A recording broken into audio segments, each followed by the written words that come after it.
Bonjour, bienvenue dans les brèves de lune, face caméra, c'est moi qui vous présente ça. Oui, j'ai décidé de changer la présentation.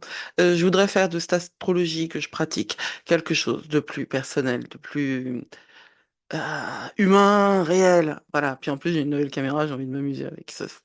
Faut pas oublier quand même que le stellium en bélier, l'ascendant sagittaire, ça fait, et puis le soleil en maison 5, ça fait de moi quelqu'un qui aime jouer. Mais pas que. Bonjour, je suis Judith. J'ai créé Astrologie et compagnie et les ateliers de l'invisible pour vous accompagner sur le chemin de l'authenticité. Et je le fais avec une astrologie pratique, simple. De plus en plus, j'affine mes propositions, je les peaufine et elles commencent à devenir, j'en suis très fière maintenant. Une astrologie donc authentique, loin des clichés des clichés et sur l'astrologie, c'est-à-dire c'est imbitable, c'est du jargon, c'est trop compliqué, ou alors c'est prédictif, c'est fataliste, enfin bon, tout ce qui montre à quel point on ne sait pas ce qu'est l'astrologie. Et puis, loin des pratiques aussi spirituelles un peu faciles, justement, Neptune est sorti du Bélier, donc on va pouvoir se dégager de toutes ces illusions sur, la spiritualité. La spiritualité, c'est quelque chose qui est relativement simple, hein. C'est juste la connexion et la compréhension du fait qu'on est dans un monde qui nous dépasse largement et qui va bien au-delà de notre apparence physique. Alors, cette semaine, qui commence pour moi le 6, mars, hein, parce que mes semaines commencent le dimanche, on va vivre essentiellement un des mouvements, qui nous font prendre conscience encore une fois, d'une dimension karmique, d'une dimension destinée. Parce que pour moi, la grosse affaire de cette semaine, la semaine dernière ou la semaine d'avant, la grosse affaire, c'était l'entrée de Neptune en bélier. Donc Neptune est toujours au degré vernal du bélier. Le degré vernal, c'est le degré zéro. Mais en astrologie, quand un signe change, non, quand une planète change de signe, c'est un énorme phénomène qui change, qui change absolument tout. Et je pense, parce que je l'ai testé, je l'ai vérifié, que les mouvements des planètes transpersonnelles, c'est-à-dire celles qui sont derrière la ceinture d'astéroïdes, celles qui sont loin, les planètes qui ne correspondent pas à notre cœur de base, je pense que les mouvements de ces grandes planètes-là nous influencent énormément, parce que nous ne sommes pas des individus hors contexte. Nous vivons dans un un monde énergétique que la mythologie nordique a défini comme le weird. Je trouve que cette image d'un entremêlement de toutes les énergies qui émanent de tout ce qui est vivant et ouais, même les cailloux, ils sont vivants en fait, hein, parce que tout vibre en fait. On va dire tout ce qui a une fréquence. Et en vérité, tout a une fréquence. Nous sommes énergie. Voilà.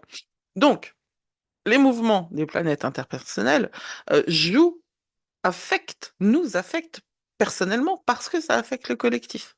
C'est aussi simple que ça.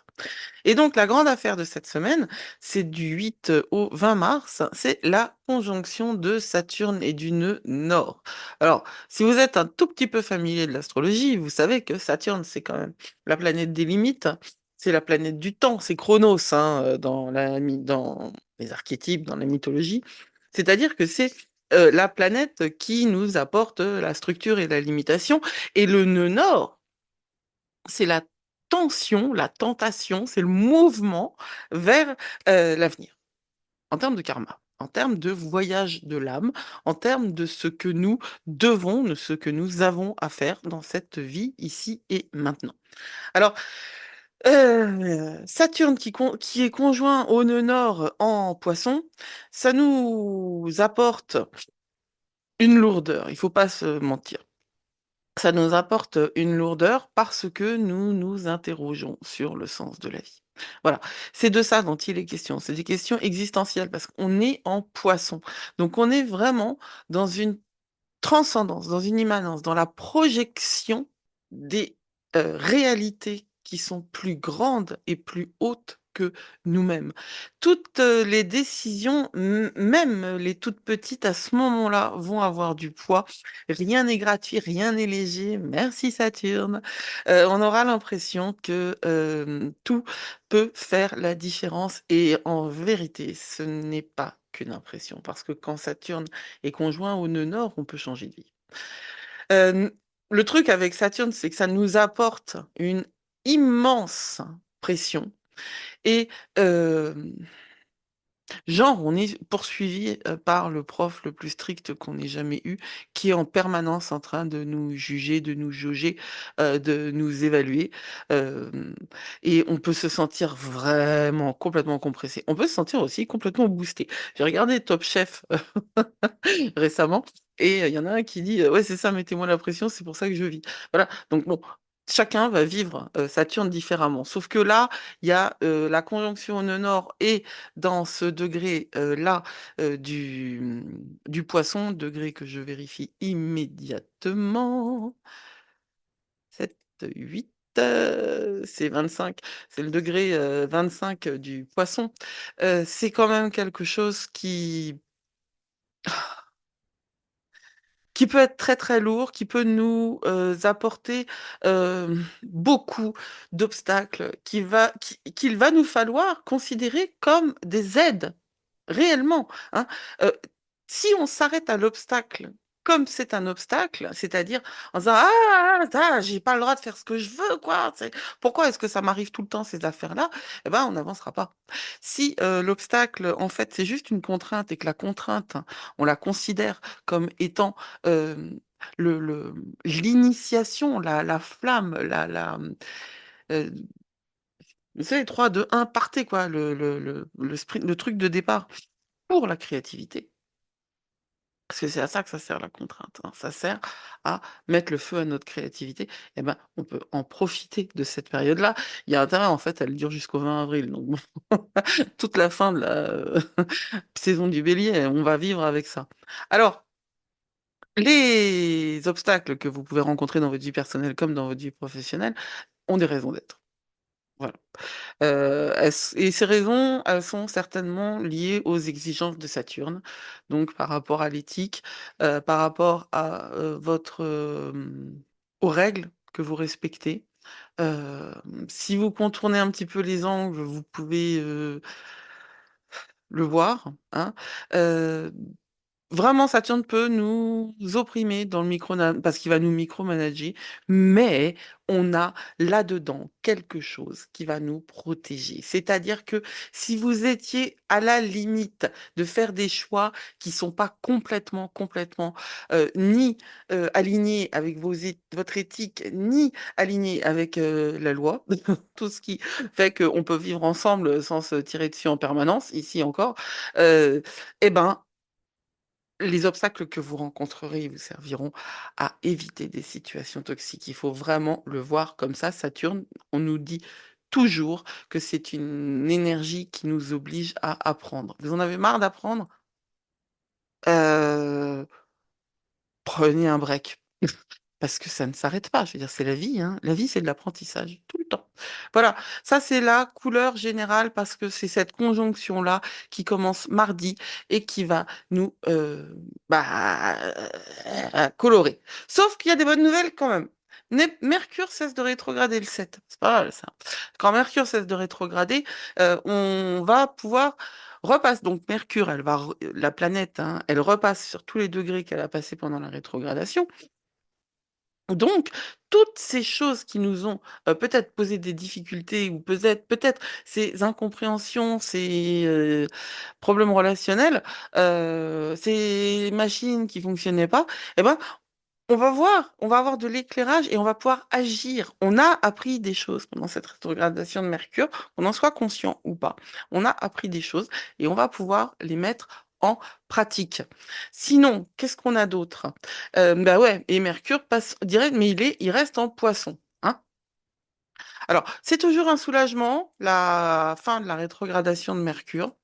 Il est stationnaire à 26 degrés du Poisson. Donc, quand on regarde bien, bah tiens, on va regarder. Vous voyez la brochette là? C'est quand même pas, vous savez, ça c'est pas la base en astrologie, hein. Les planètes, elles ont le droit d'être complètement réparties partout. D'ailleurs, regardez votre thème de naissance, elles sont pas souvent, elles sont pas en brochette, hein. Donc c'est vraiment un truc très particulier à cette période. Vous voyez peut-être pas, mais il y a plein de petits traits parce que toutes ces planètes-là, elles sont dans genre il y a deux Saturne à Mercure, il y a 1 degré. Donc on a une conjonction, on a une grappe entre Saturne, Vénus, le nœud nord et Mercure. Alors la conjonction entre Saturne et le nœud nord, je vous en ai parlé parce qu'elle a cette puissance-là qui est ajoutée à Saturne, mais on peut lire le nœud nord à travers le prisme de sa conjonction, aussi bien avec Vénus rétrograde et avec Mercure stationnaire.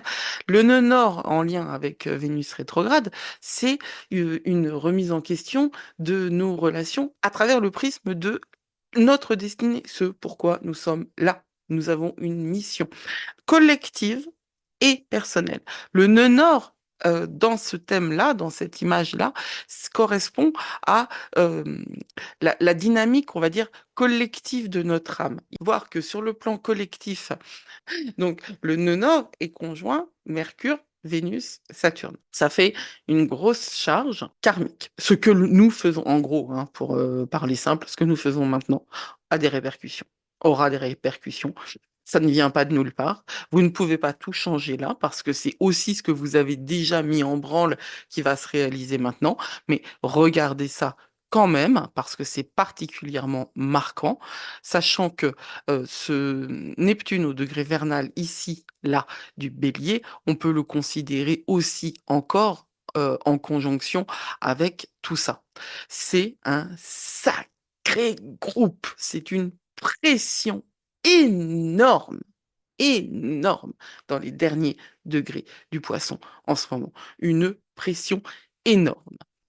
Cette pression-là, Mercure qui est en Poisson jusqu'au 16 avril ne va pas, comment dire, nous aider trop. C'est-à-dire que si ça va nous aider, mais ça dépend. Voilà. Si vous avez vous-même une charge en Poisson importante, ça peut réactiver des choses et ça peut vous permettre d'avoir une clarté importante parce que Mercure qui passe direct vous apporte de la clarté, vous apporte des clés de compréhension. Les prochaines semaines, quand même si on s'est super soulagé que Mercure cesse de rétrograder, parce qu'on va avoir beaucoup moins de problèmes techniques improbables, qui durent 45 secondes et on comprend pas pourquoi, ou alors qui durent super longtemps. Mais bon, quand on travaille ses protections énergétiques comme moi, ça dure 45 secondes, mais c'est quand même très perturbant.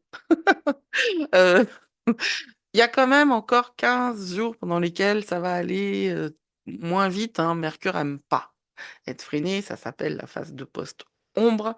Il faut laisser Mercure reprendre son rythme, mais bon, nous aussi. On va reprendre notre rythme et on va concevoir ce qui a été pensé, revu, revisité. On va pouvoir être en capacité de prendre des décisions, mais on va pas être en capacité d'agir encore tout de suite, parce que l'énergie du Poisson sur ces degrés-là, avec cette charge-là, elle va pas nous permettre de mettre le feu. Vraiment, hein, ce cycle du Bélier, je l'ai dit, je le dis dans l'atelier des murmures du ciel, je le dis dans toutes les vidéos que je fais, ce cycle du Bélier ne ressemble à aucun des cycles du Bélier que j'ai eu jusqu'à présent.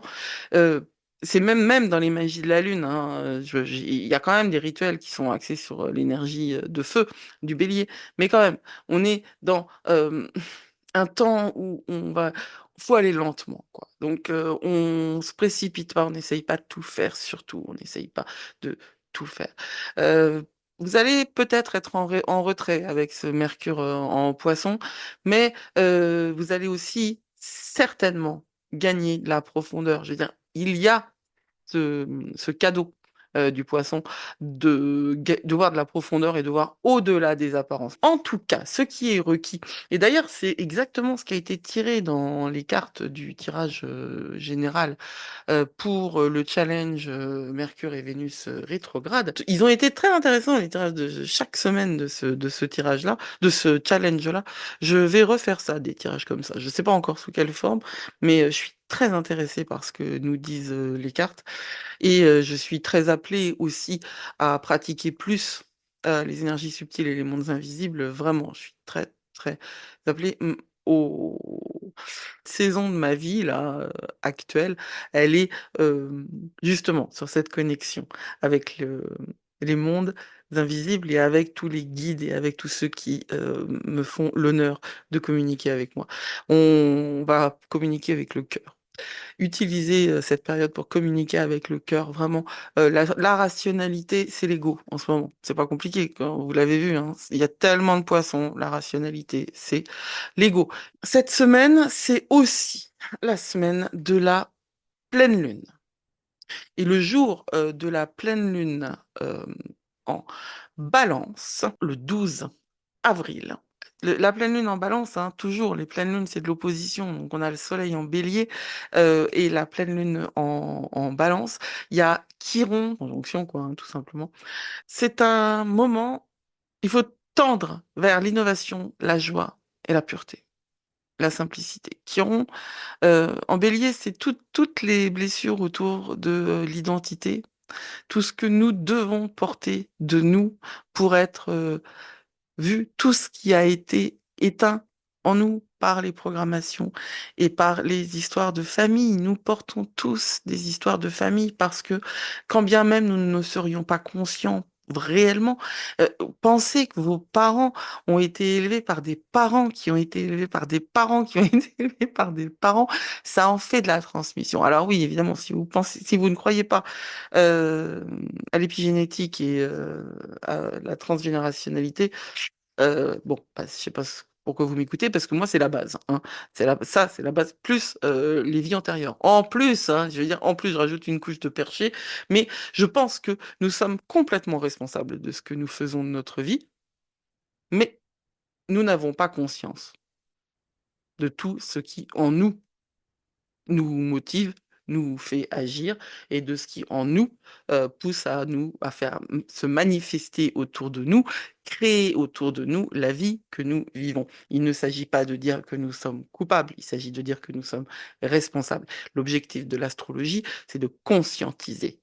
Regardez ce que nous vivons. Il y a énormément de choses dans votre vie que vous vivez, que vous considérez comme acquises, ou que vous considérez comme normales, ou que vous considérez comme standards et qui ne le sont pas. Alors cette pleine lune en Balance, elle a lieu aussi au moment où Vénus commence à stationner direct en Poisson. Vénus en Poisson en direct, elle reste en Poisson du 12 au 29 avril, donc elle sera en Poisson au moment de la nouvelle lune en Taureau. Là aussi, ça va nous faire du bien. Cette énergie de Vénus en Poisson, ça peut être hyper exaltant, très très très spirituel, poussant vers la transcendance. Ça peut être aussi complètement submergent. Faites attention. De toute façon, ce sont des choses que vous avez déjà vues parce que nous sommes déjà passés par ces degrés-là. Notez, surtout, notez ce que vous ressentez et ce que vous vivez au quotidien. C'est vraiment important. En tout cas, vous aurez la possibilité d'être magnétique. Voilà, et c'est toujours bon à prendre et attirer ceux qui peuvent vous aider. Qu'est-ce que on a d'autre cette semaine? On a un trigone entre Mars en Cancer et le ah bah oui, bah oui, bah je vous remontre. Il est clair, hein, là, on a Mars et le nœud qui est pas tout seul, hein, et toute cette brochette-là, ça, c'est un trigone. Vous voyez?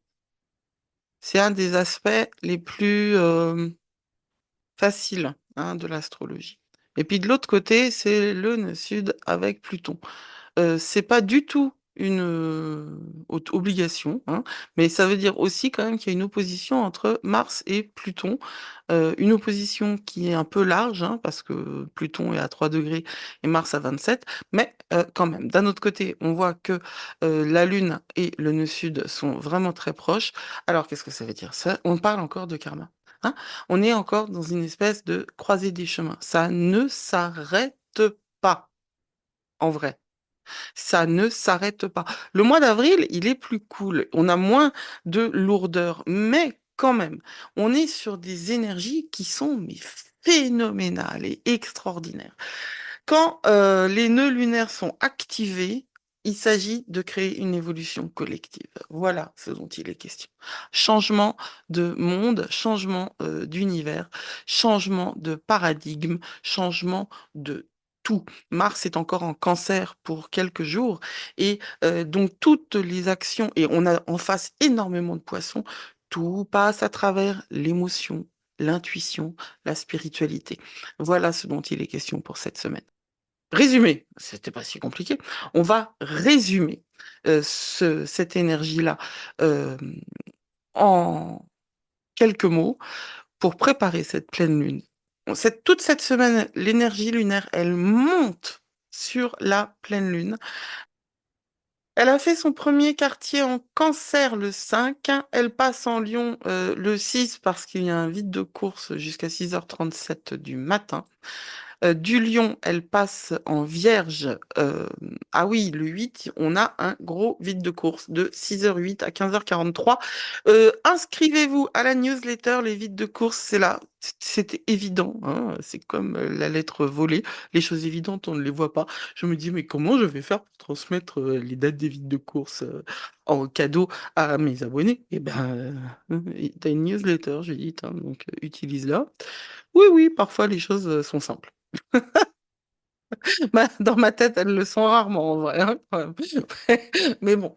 Donc, abonnez-vous à la newsletter Le Cercle Céleste et vous recevrez les récapitulatifs des mouvements, enfin, surtout des vides de course. Et puis, euh, si vous lisez ma newsletter, vous voyez qu'il y a toujours énormément d'informations. Là aussi, j'essaye de simplifier, histoire de n'écraser personne. Donc, un vide de course le 8, mardi 8, de 6h08 à 15h43. La Lune passe à ce moment-là en Vierge.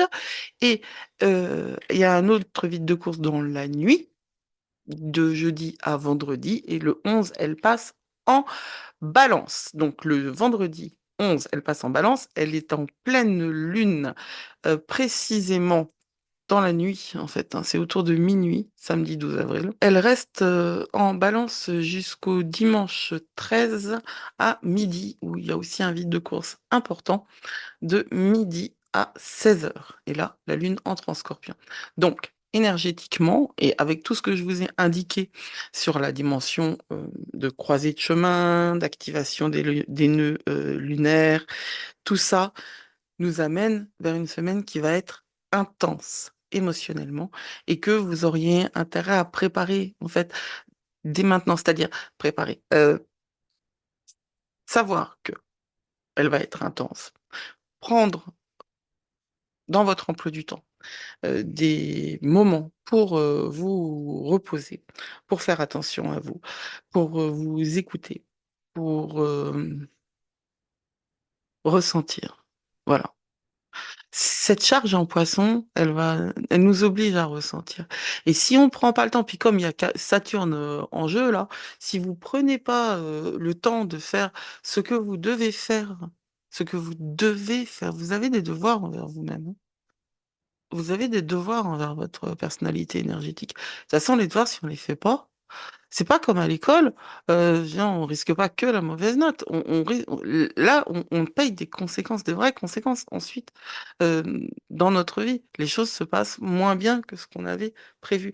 À partir du moment où on conscientise et où on glisse pas sur les obligations énergétiques et les obligations qu'on a spirituelles envers nous-mêmes, Neptune étant bélier, nous avons cette obligation d'agir pour nous. C'est ça que ça veut dire.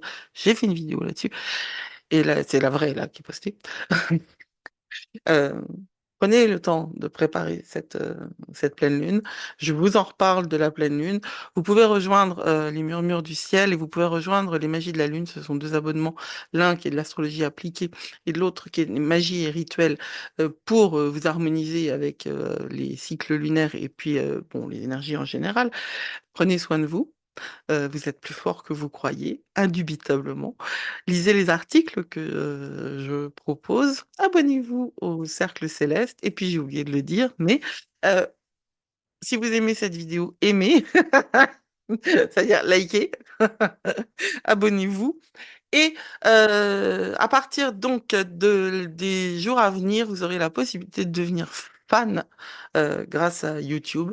Je ne sais pas exactement encore comment ça va se présenter, mais je suis en train de le construire. Merci beaucoup. J'espère que cette nouvelle présentation vous aura intéressé et vous aura plu et que vous aurez hâte de me retrouver dimanche prochain pour la prochaine vidéo face cam des Brèves de Lune que je vais certainement changer le nom, hein, parce que je vais faire des vrais brèves de lune pour l'atelier des magies de la lune. Un vrai. Merci.